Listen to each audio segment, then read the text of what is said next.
I did a literature review on prosocial behavior, more specifically why humans choose to help or not help others.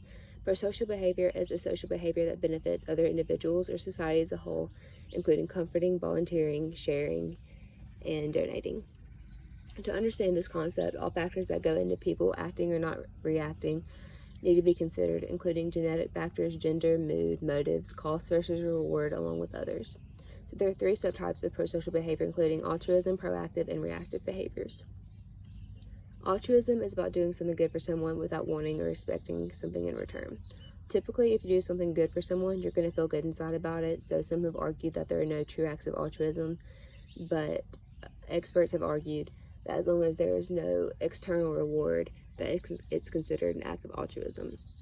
Proactive social behavior is the opposite of altruism, as it's doing something good for self-gain or expecting the favor to be returned.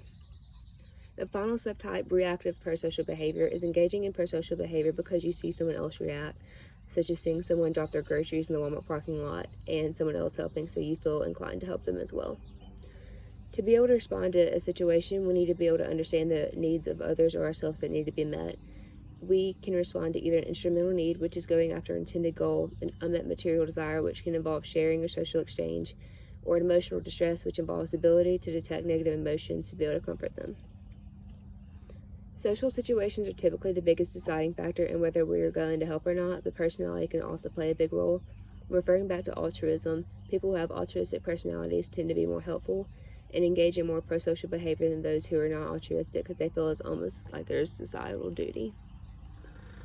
And like I mentioned previously, we have motives that cause us to want to engage or to not engage. Aside from having altruistic personality, other factors could be fostering during childhood, such as seeing our parents engage in this behavior or them encouraging us to engage. And evolutionary psychologists have suggested that our motives could be linked to natural selection, as we're not going to put ourselves in harm in helping to, so we can pass down our genes, which can also help explain why we would rather help someone who's closely related to us other than a stranger. Another major motive could be the norm of reciprocity, which is part of proactive prosocial behavior. This norm states that we do good things for people, knowing that person should feel obligated to reciprocate our favor. Reciprocity allows people to get more done than they would be able to do individually. Another factor in whether we help or not, it can be based off the relationship we have with someone. Like I mentioned before, we are more likely to help someone related to us, but also people we consider to be in the same groups we associate in, which would be called the in-group bias. We would also rather help people who help us rather than someone who is all give and all take and no give.